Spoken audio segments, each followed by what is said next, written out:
There we go. So we'll just start chatting and we'll hope that lovely Danica can join us soon. But actually, I might introduce all of you now because now we were just chatting and thought we'll just do it mid-cycle Joe Rogan style. But I've got all of you here. So let's introduce these goddesses, the sisters that I've got here with me across 4 different time zones, I might add, which was no small feat. So firstly, we have got the beautiful Reeta Pohjonen from Finland. I feel like I need to give you like a round of applause. Say hi, Reeta. Hello, everyone. It's lovely to be here on a beautiful Friday morning. It's 11 o'clock in Helsinki, Finland, and it's very snowy. Nice to see you all. It's so great. And the lovely Janey Lavelle from Ireland. Oh, morning. It's 9:13 here in the morning, the goddess time, 9:13. It was really misty this morning, so I felt like all the fairies were around. And I'm just sitting here in my emporium. So good to be here with everybody. And Eugenie, I have to say, those are the most amazing earrings I ever saw. For anybody, you might have to just go, I feel a little bit ridiculous wearing them. And actually, they've got a little chain down the middle. So what I've decided is I'm going to just make smaller earrings out of them. And because it's a little bit ridiculous. But then we have got the lovely Sarah Valentini from Melbourne. Hi, everyone. It's actually 8 o'clock in the evening here on a Friday night, and I'd rather than do nothing else than spend time with you all and meet you all properly. I feel like we've all been in the field, but I haven't quite bedded down the connection yet, although I know you're all there. So. And luckily, just as we started recording, the beautiful Danica Apolline-Matic joined us. Woohoo! Welcome. Thank you so much. I've been so excited about joining all of you wonderful, bright, shining lights in the world. It's been really such a wonderful gathering of incredible, inspiring, bright souls. But yeah, delighted to be here. And I love your earrings, Eugenie. I just think they're amazing. And when you said you were going to make them a little bit smaller, there was a small part of me that was like... I just have to say, I went to the crystal shop today and got my first ever Larimar, and I'm loving that as well. So I'm feeling very flashed. I'm feeling a little bit silly and a little bit fun and a little bit, but I'm blaming it on you witches and goddesses and healers bringing out the worst or maybe the best in me. But let me quickly give our listeners a rundown because they'll be like, what is happening here? So these beautiful ladies have all been on the podcast. Some of them more than once. And I have just asked them to come along and let's just have a chat because we keep on having like lovely conversations via WhatsApp. We'll send each other voicemails, some longer than others. So I'm not pointing fingers. So I have to do them like while I'm brushing my teeth or taking a big poo. Edit that out. I have another friend that sends me these really long voice messages, so I have to be doing something that I don't have to focus on when I listen. You guys know them. Actually, Janey, you're a culprit too, but I love them. They're so good. Or while you're driving or something, like you see one of those, you're like, okay, I have to not be doing anything else. So I thought, let's get together and just chat about whatever comes up. And my hope is that we'll have these chats regularly and our listeners can come and tune in and you can just like, come and hang out with us gals and just see how our minds work, what comes up. And I always learn so much from these 4 incredible women here. So I'm excited for this learning opportunity. Has anybody got something pressing on their heart that they would start? And I figure we'll start somewhere and we'll just have it flow from there. Can I begin with the wood dragon? Yes, please. I have been so excited about it being Wood Dragon Year. I don't know how many of you have come across this, and it always feels really important to me to credit sources. And this came to me from Nicholas Haynes, who teaches 5 elements. And last Saturday, we entered into the Chinese New Year, and it's the New Year of the Dragon. And you get 12 signs in the Chinese calendar, and 11 of them are all very earth-based animals, like pig and rabbit and ox and stuff, whereas dragon is the only one that isn't earthy and it's connected to spirit. It's about spirit literally being on the earth. But then you've got the Chinese 5 elements, and so you get the 5 elements and you get the 12 star signs, and basically as they mix you only get the combination of the same element and the same sign every 60 years. 5 times 12 is 60. Every 60 years, we have wood dragon. We're in wood dragon now. And the last time it was wood dragon, it was in the 60s, which was a time of revolution. But wood dragon energy is all about revolution. And Nicholas Haynes talks about how it was the last time we went from water rabbit, which is what it was last year. The last time we went from water rabbit into wood dragon, the American Revolution happened. And there's this energy of revolution everywhere. And I don't know whether you've started to notice this, but I'm walking around shops and there's more and more like postcards or like book covers, things with the word revolution popping up everywhere. It's almost like the makers knew the trends that were coming and they knew that this would be the word of the year. And we're seeing what's popping up across Europe in terms of the farmers who are just dumping tons of manure in France, especially in front of government buildings, driving the manure into McDonald's and dumping manure in McDonald's and stuff, because there's a rise of people going, hang on, enough's enough. And I just feel so excited about this year. I just feel there's such an amazing energy of people going, okay, let's do some good stuff. So I just wanted to open with that amazing celebration of that amazing energy. It's definitely, you can feel the transformation afoot. That's what I'm definitely, and I feel like the Pluto and the age of Aquarius that is upon us now is at the start of this year. I don't know if you guys have experienced that, but I know many of my clients have, and I certainly have. It's like a big shake-up. It's hold on to your seats because something's happening. And yeah, I feel like that kind of, it just goes hand in hand, doesn't it, with the dragon and the dragon energy as well. It's an exciting time to be alive. Yeah, I kept saying to Reeta that it's the cosmic wood dragon because of that fact that we're going from that Piscean-led energy where, you know, people for many years have been looking for source or God outside of themselves, you know, and almost handing their power over. And the age of Aquarius is about that reclamation of that energy, that we are actually indeed source ourselves, that we don't need outside of ourselves and find that inner power or our intuition or that driving force to heal ourselves, that innate ability that we all know, our vital force. And so when you speak into that, Danica, about the wood dragon, it's got this real cosmic energy to it. And I think that's part of what we need for this full-on revolution to happen, that it's not like a revolution like it was in the 60s, because we've up-leveled and we've evolved to this point now where our consciousness has expanded so rapidly in the last 10, 15, 20 years. And I think even more so in the last 3 or 4 years, something happened that I don't think they, whoever they are, were expecting to happen to humanity, because so many people seem to have this sense, even though there's this crazy stuff going on in the world at the moment, there's this huge sense, that there's an undercurrent of something really awesome coming, happening, that it's really not just in our day-to-day lives, but when you sit in that energy, you feel like it's bigger and it's beyond what we actually know. That's my take on it anyway. And I also love the fact that it's the wood dragon. So dragon being the fire and wood feeding to the fire. So immediately when it started shifting, I always work with the dragons. I love them. And when I'm sick, they come and they tell me what to do. And they're like ruthless. If you don't obey them, things don't go good. But if you obey the dragons, you've got the whole universe on your back. That's how I feel. And just like I feel like whatever we initiate this year can go really far, like even the 60 years or whatever. So that's exactly the kind of feeling I felt in the air. Of course, with the Pluto changing, so it's been shifting, and that's been a little bit more heavier on people. But this is like the dragons are just like, it's like this. This is your power. Take it, reclaim your power. And that's why I feel like it's really power also for women to reclaim their sorcery, their wisdom, for mamas to become powerful and not to believe anything from the outside if it doesn't suit them.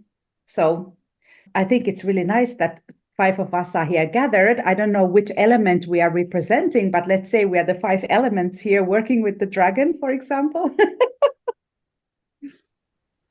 Oh, Absolutely beautiful. And like this is all pretty new to me. I'm just opening myself up a little bit more to all of this and learning all about this. And the series that I've been doing with Eileen has certainly opened me up so much and just really made me question anything and everything. And I did actually mention about the dragons and how it's rare to have a dragon spirit, but when you have one, it is really something quite special. I just went to the crystal shop today and I bought a whole bunch of black tourmaline. So one of the episodes is coming out. It'll be before this one by the time it goes out, but she talks about using black tourmaline with your pendulum. So I'm going to try and use all these things that I've been skeptical about for so long. So I'm just going to embrace it all and have a little play with it. And I got my kids each of the pendulum as well, and they had a play with it just earlier today. So yeah, I'm excited for them growing up in this age where anything is possible, and they just have the opportunity to try and use things, and just hopefully they won't be as skeptical as their mum, because I have to laugh. When I was in the crystal shop today, I said to the guy that owns it, I'm like one of the most skeptical people ever. I so love all this woo stuff, but I'm still skeptical as well, and which is weird for somebody doing all energy work really with homeopathy. But anyway, I think I might have said to one of you, maybe it was you, I chatted to Sarah, that I started out doing shiatsu when I was 18 years old, and then I did Reiki. And then somewhere there in my late 20s, I just lost the stuff. I went a little bit off the track, and it's so nice to be back, just being reintroduced to all these things. I used to be really into astrology as well. So I'm just learning like much younger, late teens, early 20s. And so it's nice to be amongst people that know lots more. And I'm just going to be sitting here quite quiet for the next hour or so, just like I said, absorbing as much information as I possibly can. I think I invite you, Janey, to just know you're so a part of this. This is so involving you. There's a real thing for me around. I actually think that skepticism can be a really wonderful thing. I was going to be a pharmacist, and I spent years working in pharmacies. And I went to uni to study pharmacy, but didn't make it through. And to me, homeopathy, we're all homeopaths. To me, homeopathy was like a complete load of rubbish. I was like, it's all placebo, it's nonsense. And even after I'd stepped into healing and working spiritually and connecting with Reiki and angels and all sorts of stuff, I still was like, yeah, but homeopathy, that's a load of rubbish. I'm still carrying my pharmacy hat on. And it was only because out of sheer desperation, when I tried everything else to help my son's colic when he was a tiny baby, I was like, oh, go on, I'll give him some homeopathy because nothing else is touching it. And it's really hard watching a baby with colic curled up and screaming in agony. And I remember him being 6 weeks old and lying on his back with his legs kicking in the air and giving him this one remedy. And I literally watched him just stop. He just stopped crying and his whole body unfurled. And that was the end of his colic. And I was like, I've just seen something, and I know that's not placebo. And that was the moment when I went, oh, there might be something in this. And all these years later, here I am. And I think there's something around, and this is what Wood Dragon's all about. It's about coming back to ourselves, as you've also beautifully said, in terms of listening to what resonates for us, not allowing anybody externally to us to be our guide, but connecting again with resonance. What do we feel in our bodies that is true for us and our loved ones at all times? And that makes us powerful. That makes us sovereign. That gives us agency.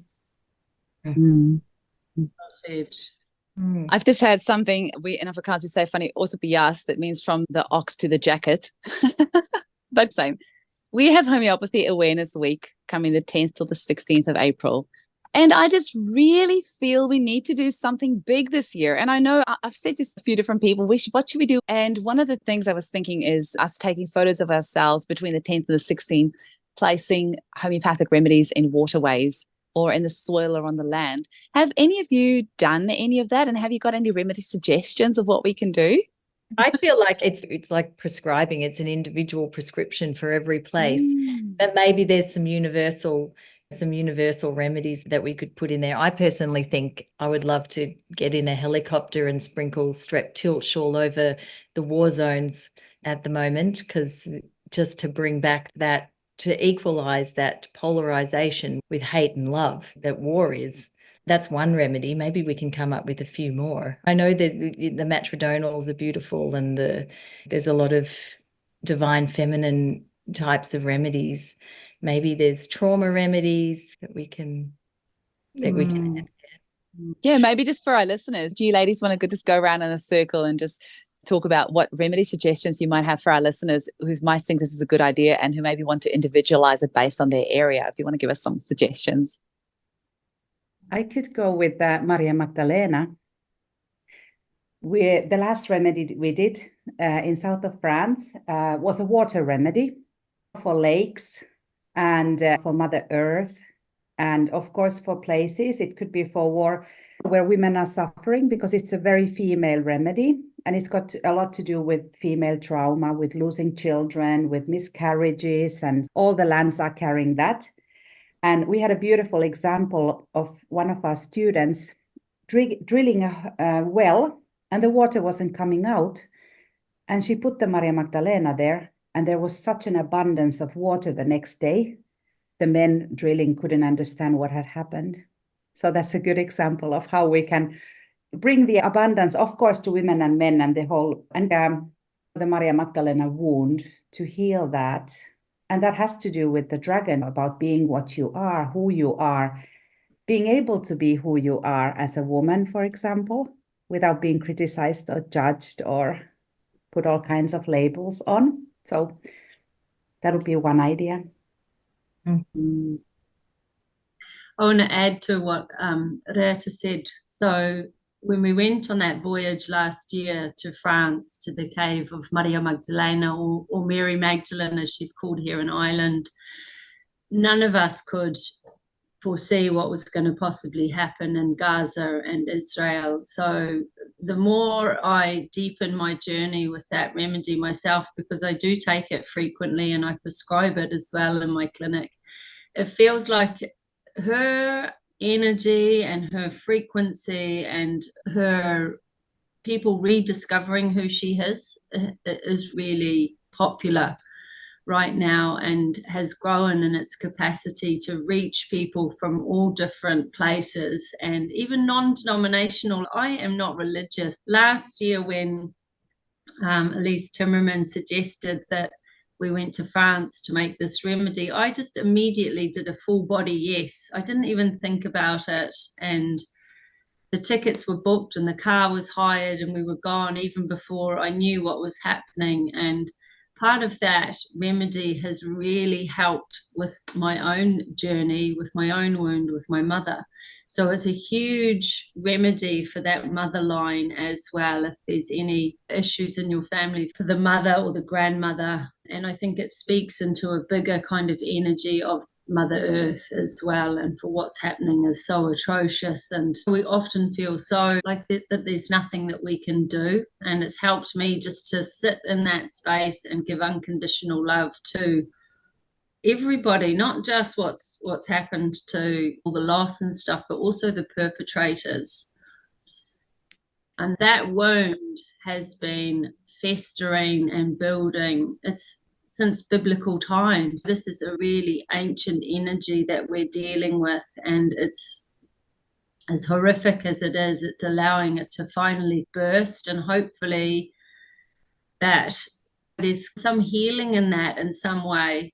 And I think the Maria Magdalena helps with that, and a lot of the other remedies that we use as well. And during lockdown and stuff here in Ireland, one of the things that I did was not be locked down. Just jump in my car and drove to quite a few sacred sites around the country, and I took lac lupinum with me. There used to be wolves in Ireland, and I felt like that kind of energy of the wolf needed to be reactivated on this land and in this country, because so many people were just kind of adhering to everything that was being advised. And it was fair enough as that is. I believe in autonomy and people making their own decision. For me personally, it was like, no way, I am not doing any of that. And this kind of energy of the wolf just came over me, and I started to get loads of women who were exactly the same as me, because I spoke into my truth on that, how I felt about it on social media. And it was just suddenly my clinic was full of women who needed lac lupinum. So it was like, okay, we have to get it out there. into the waterways and onto the land. So that was one that I was working with. And the other one that I was working a lot with was ruby as well, to kind of really activate that heart center energy and bring love back into the land and the community. And one more was, I had a few, but the other one that's really relevant here in Ireland is Casanosin. Isn't it everywhere in the world though? Yeah. Amazing. Yeah. Have you put any out there, Eugenie? I have not, but I definitely want to over Homeopathy Awareness Week this year. That's why I thought I'd pick your brains on what remedies you think would be good. I think Danica Apolline, I almost call you Danica Spiral, which is probably appropriate. Danica Apolline's Golden Spiral remedy would be a really good one as well. And maybe she can, we've had you on the podcast talking about that, but which remedies do you think would be good? So first of all, actually oxytocin. I think part of the trauma that we see in the world is the patriarchy, or whoever they are. They've done a great job of dividing and conquering. That's their primary way of working. And one of the ways I think we see the leaders playing out the trauma is a lot of the leaders, particularly where I live in the UK, they went to boarding schools. They were taken from their mothers at a very young age. And if they weren't in our generation or the generation above, then definitely their fathers and their grandfathers were. And that's those who lead. So there's been this disconnection from being able to feel that love. And of course, when you're a child, if you are taken from your mother, what will happen? Your heart will close. And so it's literally the breeding of psychopathy to do that. And so there's this real kind of sense for me about we need to bring love in, and oxytocin for me is a really important part of that. I would be spraying oxytocin from the skies everywhere. I see it doing wonderful things for people with addictions, because of course what we need is we just need to feel soothed, and that's what the mother does. Can we make a combination remedy with ruby and Maria Magdalena and oxytocin and golden spiral and then fundraise to get Yes, Flower of Life, and get a helicopter or like a little one of those little spray planes and just spray it everywhere. Flower of Life is like I've talked about the golden spiral loads, and people I'm sure have heard lots about it, but the Flower of Life is something we recently proved. And the Flower of Life, the golden spiral sits within the Flower of Life, and our very cells vibrate with and contain the geometry of the Flower of Life. It's 19 intersecting circles that look like a flower. And it's literally what our cells form into. And our whole energy field, when it's whole, is in that formation. And it vibrates with, and I talk about this in other ways, so I'm not going to go through it now, but in essence, it vibrates with the vibration of love and the mathematics of love. And it's a reminder to us of actually, how do we look like? How do we feel? What's our geometry when we are whole? And trauma breaks that wholeness. And it's about saying, let's bring it all back together. And I'm a nerd, and I've made 111 essences, and I've got a sacred geometry series in those essences, and angels and goddesses and masters, and the solfeggio series and the 8 elements and all of the chakras. But I've made a combination called World Peace and Healing that's got all of the 111 in it, and I'm only just sending it out to people, and the feedback's been incredible. Actually, I've had people using it in a synagogue, actually, where people were feeling really hopeless about the situation in the Middle East, and came away just going, we just feel so much hope. And there's this piece around light, bringing light. When we think things are most dark, actually, that's when the light appears. Yeah. I'll never forget a friend of mine, Sandra Walker, said that in the middle of COVID. And I said to her about things just feeling so dark and so heavy. And she said, Eugenie, there's always the opposite energy there as well, yin and yang. With things being this dark, you have to know that there's always the equal light out there as well. And I reminded myself of that a few times to keep me sane through all the madness that we've just been through. It just feels so necessary. Like, I don't know that we would have been where we are now if it wasn't for COVID, right? Like there's been so many people that have woken up, people that I just thought there's no way that they would ever question the status quo, ever. And now I see them posting things on Facebook. I'm like, who is this person calling out all these organizations and this and that and the next thing? And it's really beautiful to see. So yeah, it's just something that I feel that we just had to go through. Oh, definitely. It was the start of the portal of going into the new age, really. It had to happen. And even though there was a lot of negative things, it's almost like you have to go through that darkness, don't you, to get to the light, like we're talking about. And it is perfect within the process.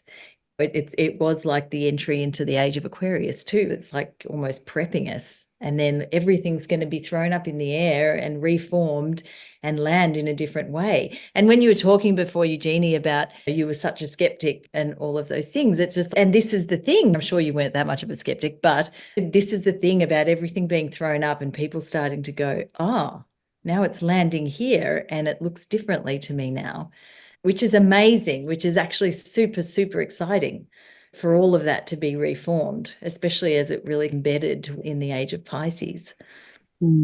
Yeah, before that. And what's something else really exciting, I think, is there's so much consciousness and conversation around reclaiming the divine feminine.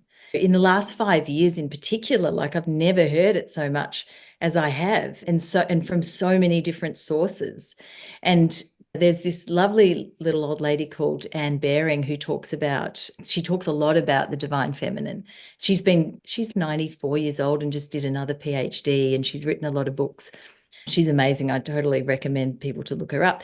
But she was saying in the age of Aries, which was before the age of Pisces, we really lost, like the divine feminine, we knew before that. In the age of Aries, we really lost it. And the age of Pisces, it really got bedded down. And we have to reclaim it. And it's not feminism. The divine feminine is not feminism. It's nothing like that. In fact, we need to remember what it is.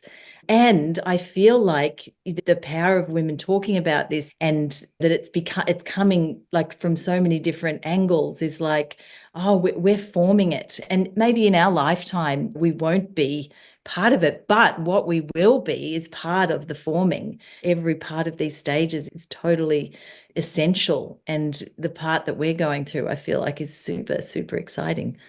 Especially here we have 5 beautiful women here today. Feminine energy, Sarah, is loving yourself and to thy own self too. And I think it's really important for the listeners to understand that if you do decide to offer any remedies to your waterways or your land or your plants, that you always set that really amazing intention of something that is for the highest good of waterways, of that might receive them, the energy of the planet, etc., that you're doing it from a heart-centered, rooted place, and that it's just a high vibrational frequency that's going out into the order in the world. And that's a really important piece when you're working with anything, is that your intentions are of a pure motive. Danica actually has a beautiful thing that she says before we do our proving remedies. I don't know if you want to run us through what it is that you say, Danica, but you always have something along those lines of that it's for the highest good, and that I'm just going to stay quiet. You know what I'm talking about. Oh, bless your heart, Janey. Thank you. And I know that all of you here, and I know Janey does so much incredible work, and Reeta as well, and Sarah, I'm sure. We all have our own kind of way of connecting in. One of the most important things for me is always making sure we connect with the pure unconditional love of source first.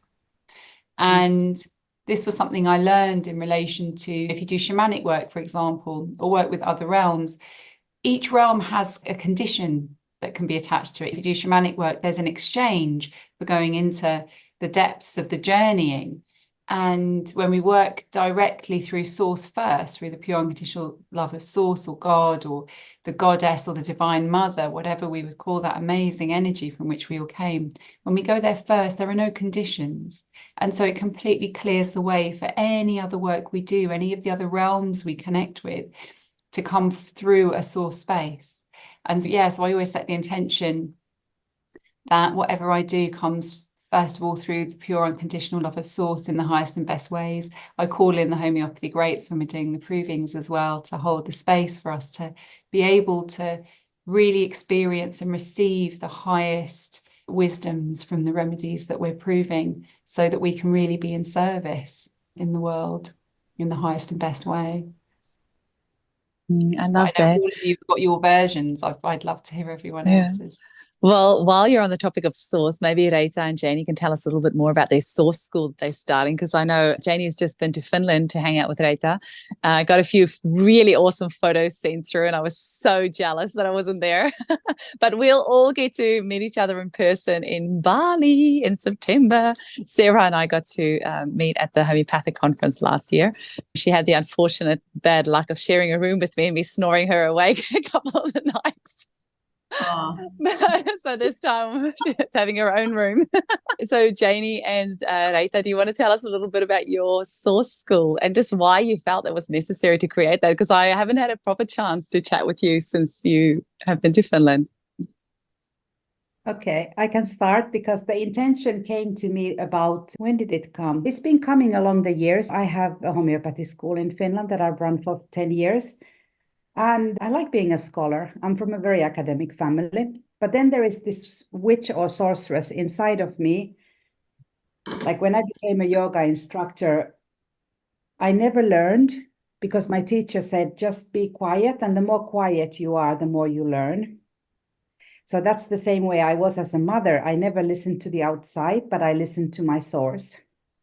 And along the years, I've been inviting source teachers. And then I was like, it just came to me, Sacred Sorcery School, but let's just call it Sacred Source School.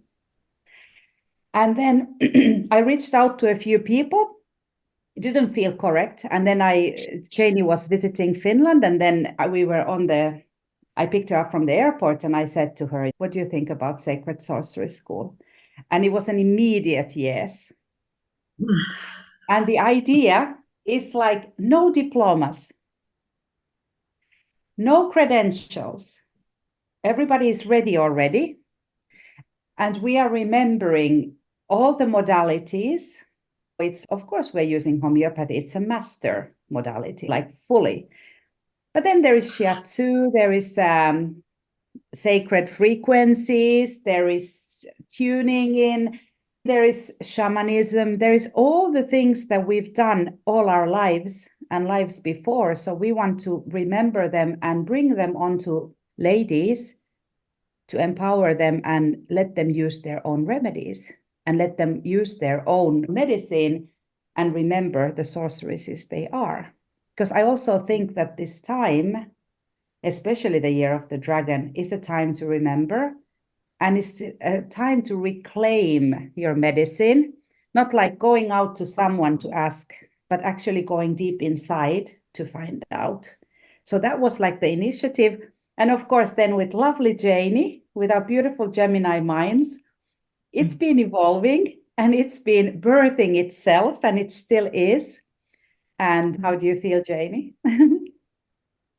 I feel both Reeta and I are so excited about this journey, and I think part of what we've spoken into for it is that it's not just going to be relearning what's already within you, but it's a deep healing, and you're going to be working closely with both Reeta and I to meet your highest, fullest potential in the 1 year container that we're going to start in November with. And it's about an amplification of your own power, of your own sovereignty, and of your own sacredness. And because Reeta and I have both got homeopathy as our backbone and then all our other modalities over the years of cultivating what we do, both of us have reached a point where we were like, okay, we need to share this wisdom with other women and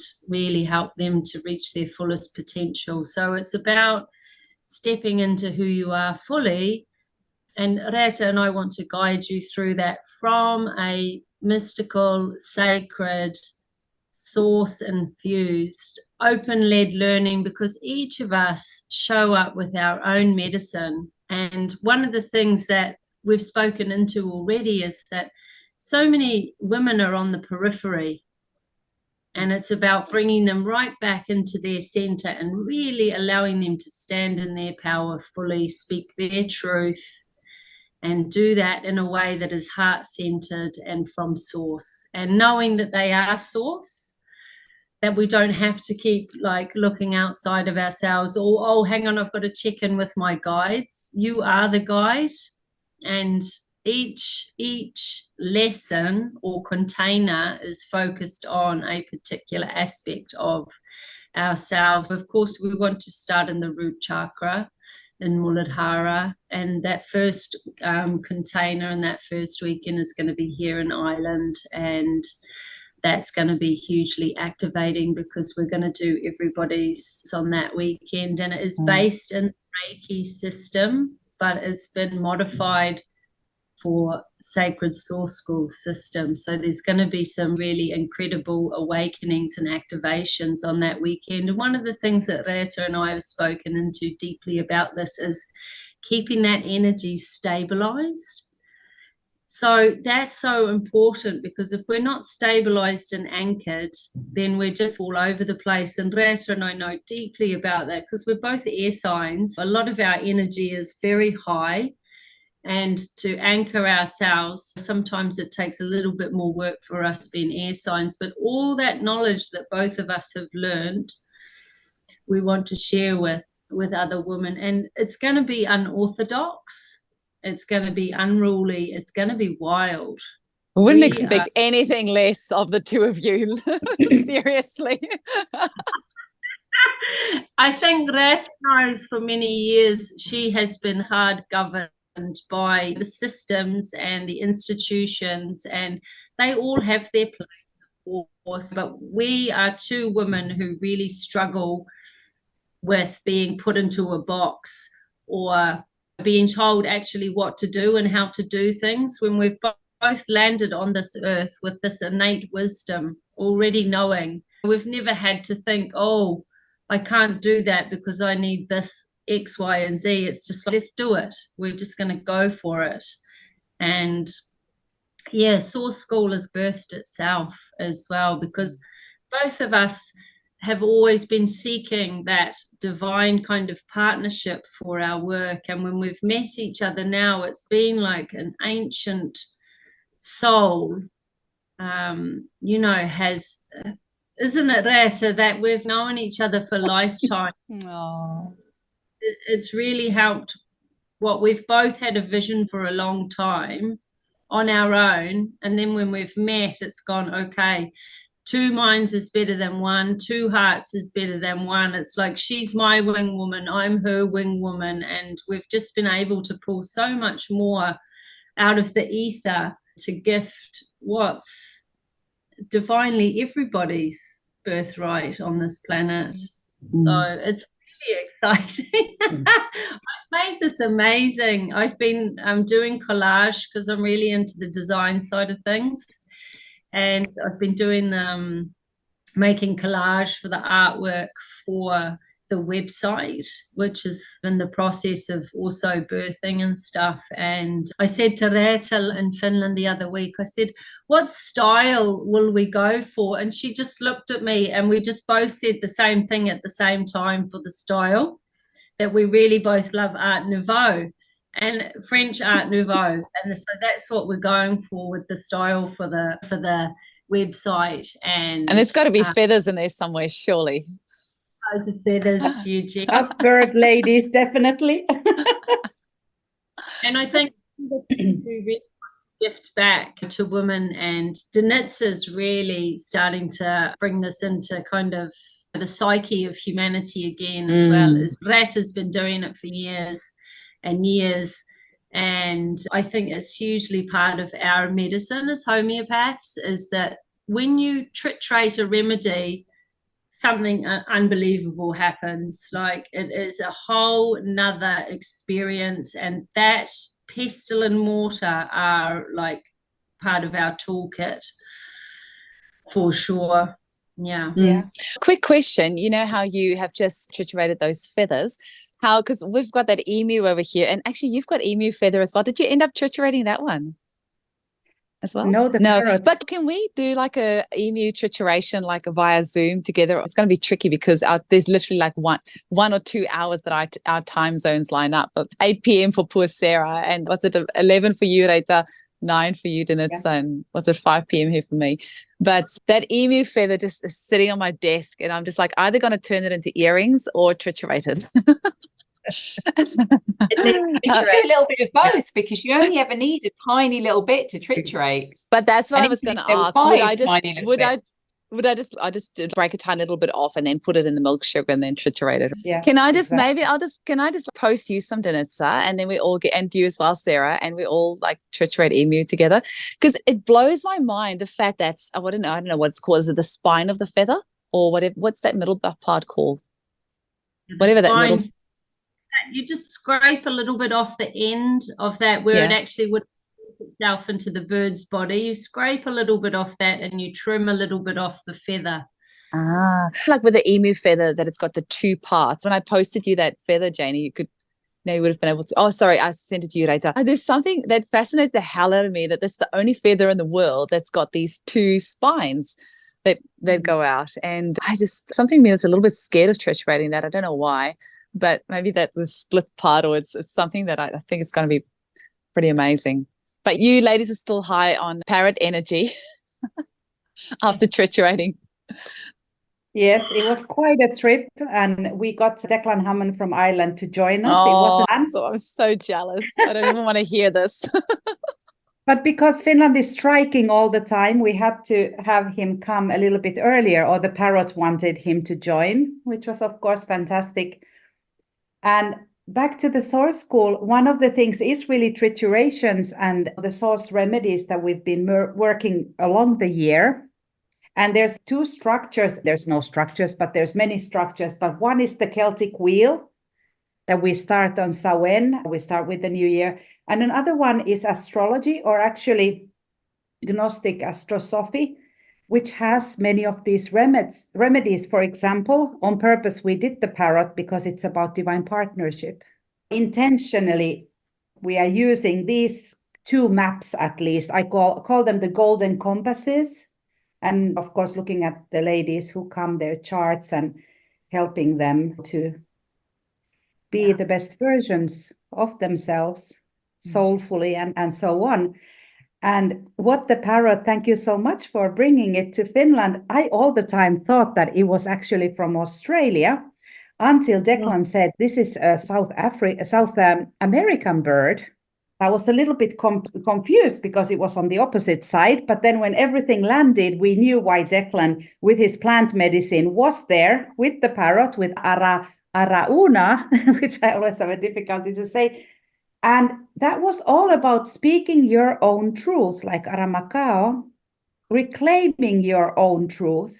I always feel so sad because my neighbor has got 14 of them in cages there. She breeds them. And whenever I drive past them, like my heart just breaks. It's just, I feel like going in there and just like opening them all up and letting them all free. But she's got so many cameras and vicious dogs. So.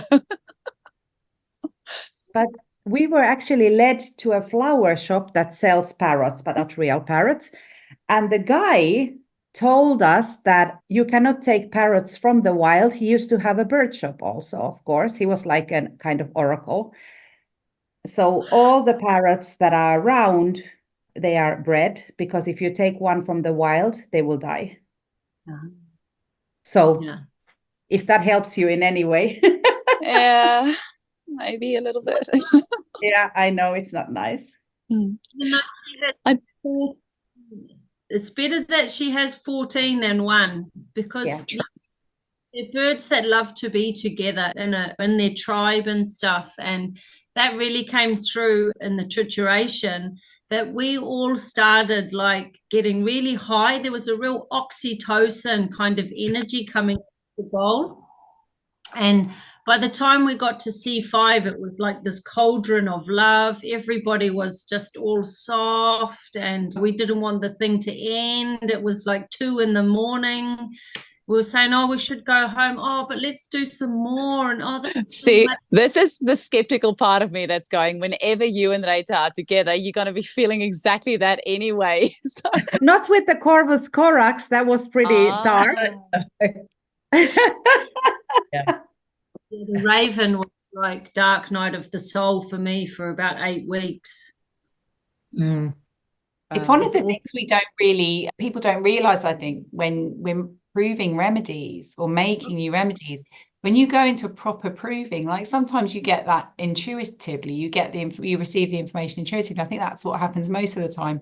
But when you go into proper proving and you're properly experiencing the reasons why someone might need that remedy, sometimes that can be really difficult. There's a lot of sacrifice that goes into bringing these new remedies in the world. So I just really want to honor everybody that's doing this work, because it's such incredible, deep work in the world.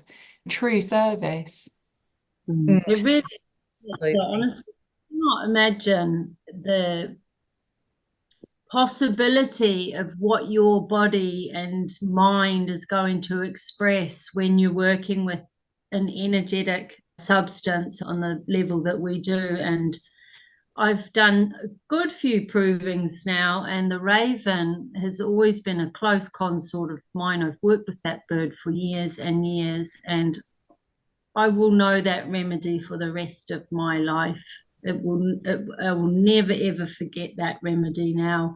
And it was one of the hardest times in my life. And for me to say that is a lot, because I am quite optimistic person, but my God, that remedy put me through it. It really did. And I think from the perspective of the Sacred Source School, what Reeta and I are creating is what we wished someone had created for us, so that we would get that understanding of the light and the dark and everything in between. And I think you've mentioned it really well, because it's about that polarity in the remedies, and knowing that every substance has that light and that dark and that good and that bad. And the reason that we do triturations and provings is actually to find out what that substance is going to cure in a sick person.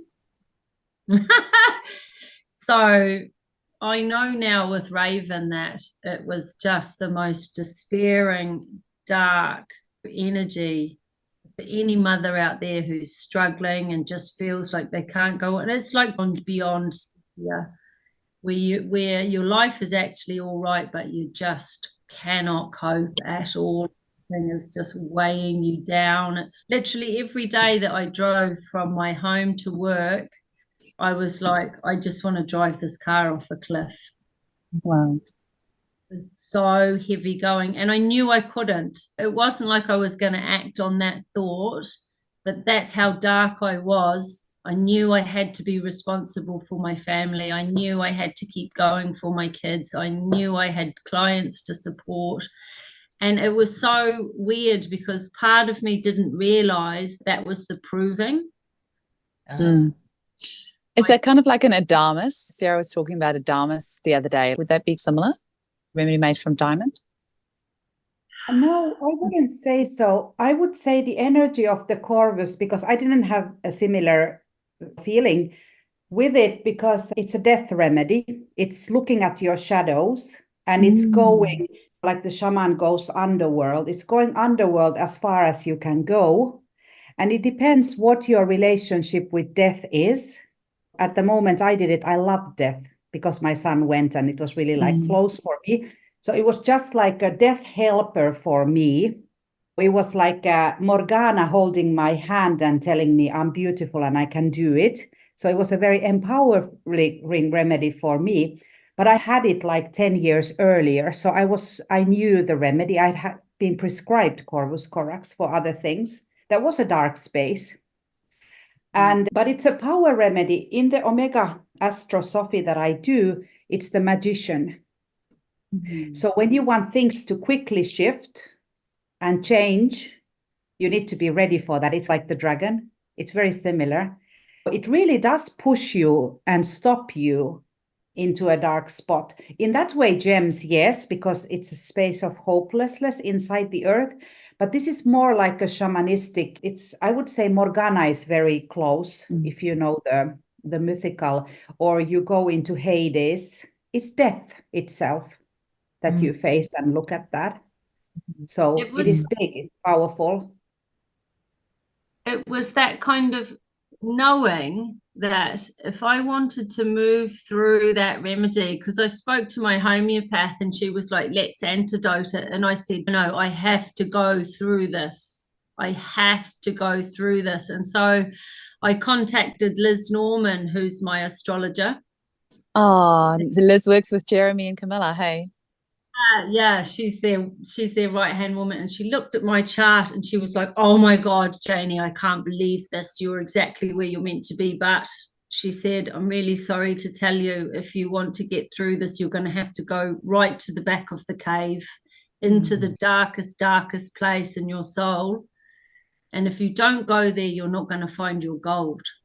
Wow. So I had to do that journey. And as you will know, you beautiful ladies, and for anyone watching, is often when you do a trituration or a proving and you have a deep response like I've had, you get an upgrade afterwards.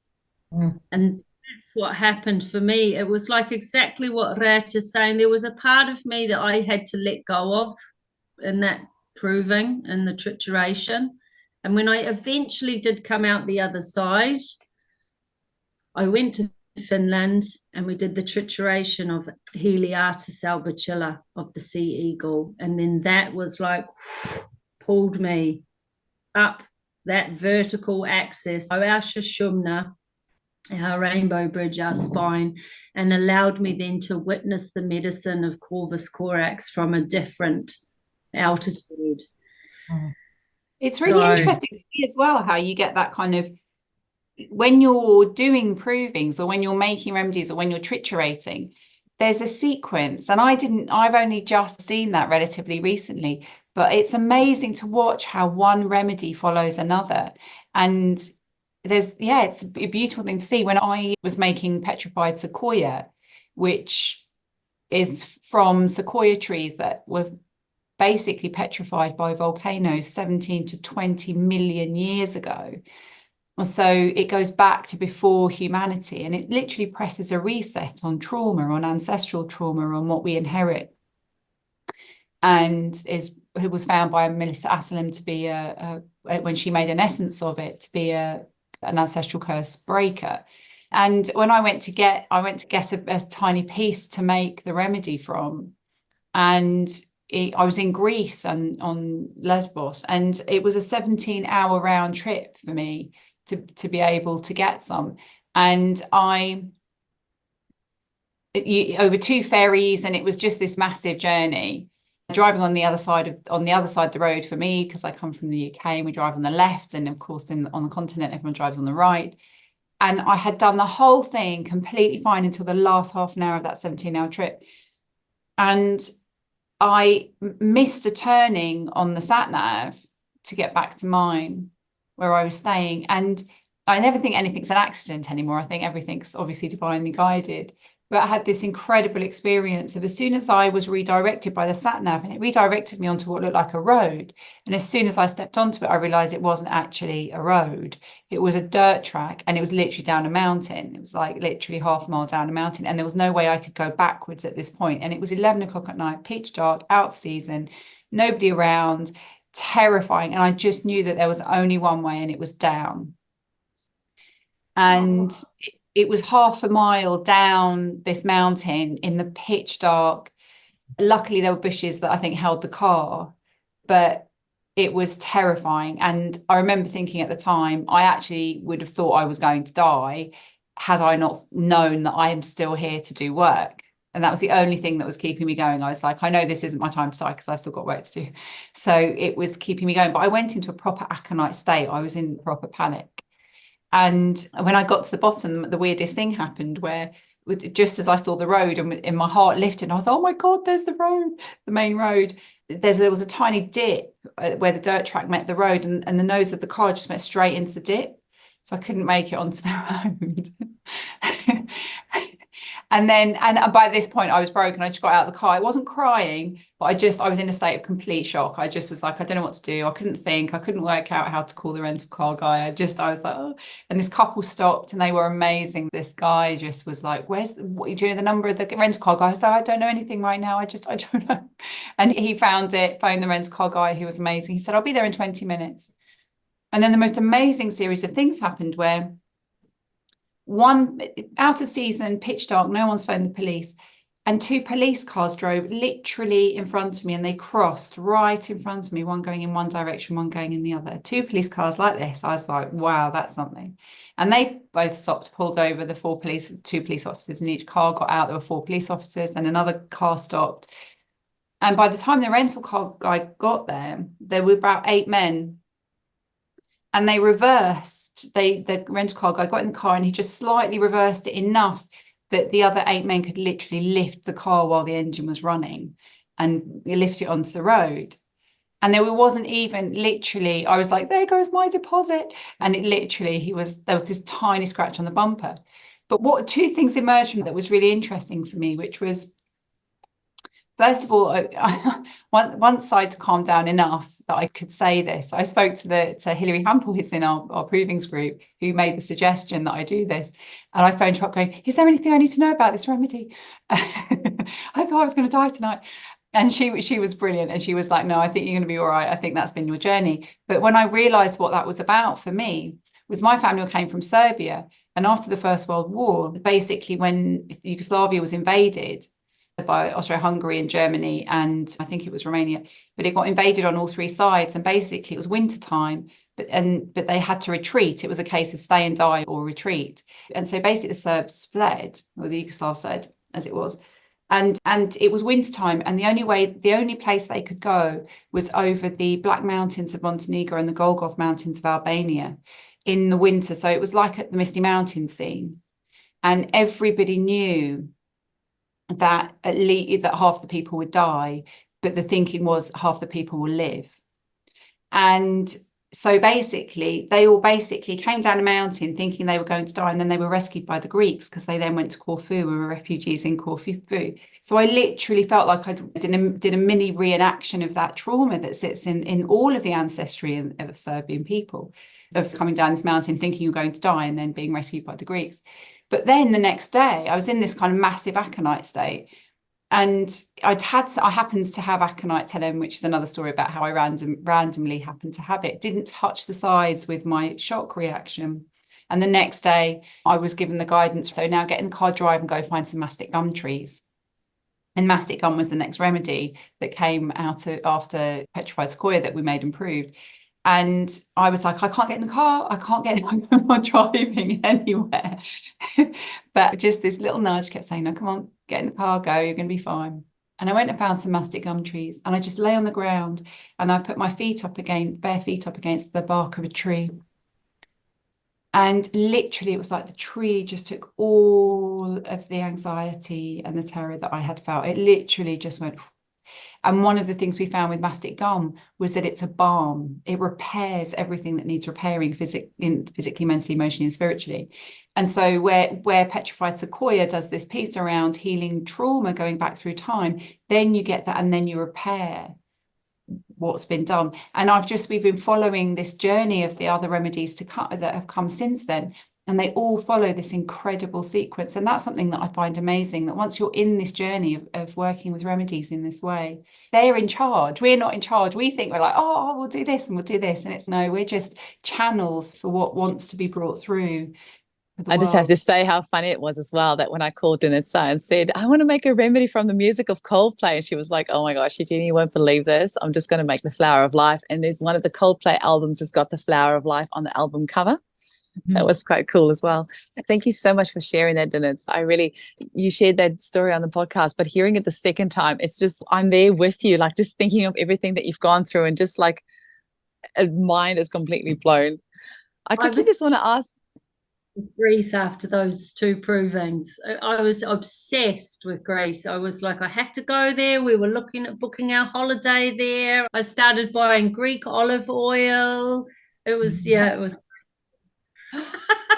There's a couple of things that I want to squeeze in. So Danica, something I wanted to ask you about is we've started having these chats because, as people have heard, there's so much time and effort that go into making these remedies. And we touched on it with a previous episode that I did with you, but I am one of your stockists of mastic gum and golden spiral and petrified sequoia. So if anybody buys it from me, the royalty of that goes through to you. And so I feel that is something that we need to start doing in homeopathy. And I had a chat with another homeopath the other day, and they were like, no, they don't think that's necessary. But I actually think that's just like an old way of thinking. I think that most homeopaths would, if you chat through. It's just the way that we've always done it, is that the remedies that people are putting all this effort to, it goes to the pharmacies, and they're the ones that make money from it. And it's great. I'm so grateful for our pharmacies. I would never want to take the money away from them anyway, because we really need them. But I also feel that there needs to be some way of a royalty being built into every time a remedy is sold. Because initially your remedies, I was just going to use them for prescriptions, but then I thought, then it's really hard for me to keep track of how many I've sold. So I've actually put them on the website now so that I can pull a report every month to see how many has been sold. And the other thing is, leaving them just for prescriptions, they weren't used that often. And so now that they're on the website, when people buy them, I can just pull a report at the end of each month, and I can send you the royalty percentage of that as a payment every month. So I feel like that's quite a nice, easy way to do it. And I feel like it shouldn't be too hard for the pharmacies to do that, although there's so many people that create remedies. So I don't like the logistics of all that. I don't really know how that would work, but I do feel it's something that we should consider changing the way that we do things in homeopathy, and not just blanketly shutting it down. Just actually consider the possibility that maybe there's a way that we can have the people who created the remedies actually receive royalties from their work. Okay, floor is yours, Danica. What do you think? Bless your heart. Thank you, Janey. For me, it comes from a place of we're moving. We're in the time of the feminine. We're in the rise of the feminine. I was teaching at the Southwest Homeopathy Group on Friday, teaching about reawakening the feminine using homeopathy. And one of the things that came from that was, it's okay for us to ask questions about how we've done things and do things. And that's very feminine. It's to explore how we grow. The earth is evolving. We're evolving as a humanity, as a profession. And it's okay to revisit things that we've done since we began and say, actually, does that really align with where we are, where the world is, and how things are moving? And one of the things that I feel very strongly about is it's a very feminine thing to share in the abundance. And the amount of love and time and work and resources that goes into this work is huge. And I joke about how sometimes I think we might be the only profession in the world that doesn't pay its researchers. We're expected to do all this like it's a hobby. And actually, we have lives to pay for. We live in a world that requires paying bills and mortgages or rent or whatever. And there's this piece, but there's this bigger piece for me around, it's just a feminine thing to say, to acknowledge everybody and to say, let's all share the pie. And for me, I'm kind of mindful for saying this, but it does feel very kind of masculine to say, you do this and I will take this and I will do all the thing and make money from it. And it's not about the money. This isn't necessarily anything that's going to shift people's lives in a big way. It's more for me about the principle of saying and recognizing we all can benefit. Mama Gaia provides for all of us. And there's a piece around sharing in that all together. It's around recognizing that we're all part of all that happens. And yeah, that flow, it's very feminine. You've just summarized that beautifully. But just before we wrap up, Sarah, I just want to have a chat with you, because me and you have been doing the Master Practitioner course through the Centre for Homeopathic Education, CHE, with the incredible Colin Griffith. What's your experience been like so far? And have you learned much? Because he's starting off with the chakras and things. How are you finding it? Oh, he just sings to me like Henny has done for a while. And I interviewed him for the School of Intuitive Homeopathy a couple of years ago, and I was like total fangirling, kind of blushing. But it's just wonderful the way he articulates, and even sometimes there was just the question and answer, and the way that he answers the questions and articulates the approach, because he's really talking about approach. He's not going materia medica, even though that's part of it. And this really sings to me as well, because he talks about the approach, like how we approach the person that we're sitting with, how we meet them. And that's the essence. I find just learning materia medica quite dry, but actually I love doing triturations, because you're not just getting that remedy into your head, you're experiencing every part of it, and then you know it on all the levels, and you can see it then when you do that. And I feel like he teaches from that place, that deeper place of like, how do I get to know this person or know where the energy is? And one thing that he said, which I spoke to him about when I interviewed him was that I'd heard him say that we don't always have to prescribe for the tissues of the patient that we won't always find the simillimum in the tissues of the patient that we're working with. And that just set off like all of these things. And he just, the way he articulates things is next level, I think. But it was just like, oh my gosh, yes. Like when we prescribe for a past life, we take the case of that, the energy of that past life or that ancestor.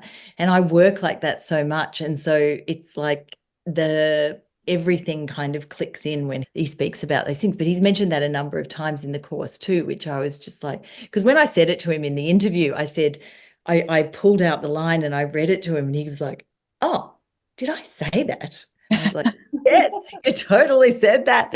And so he's really expanding on that in the masterclass too, like really going into that. And he's moving through chakra by chakra and bringing the physiology in as well. There's a lot there. And to be honest, it was 4 a.m. for me when I got up for that lecture. I could do that 3 hours again if I can find the time, but not sure I can. Ladies, it's been so incredible speaking with all of you. I really hope that we get to have many more of these. And when I had the brainchild to do this, I was envisioning us having a few chats and maybe hopefully doing a spin-off show from this, and we can have like our own podcast channel where we can put all these chats, and whoever wants to come listen in on our woo-woo can come and join us. But I just want to say thank you so much to each of you. I really appreciate it. And I can't wait to give you all really huge, big cuddles in Bali. Thank you so much. It's been amazing hanging out with you all. Thank you. Good to see you all. Thank you, everyone. Thank you, Eugenie. Thank you. Nice. Thank you for watching as well, everyone out there. Lots of love from Ireland.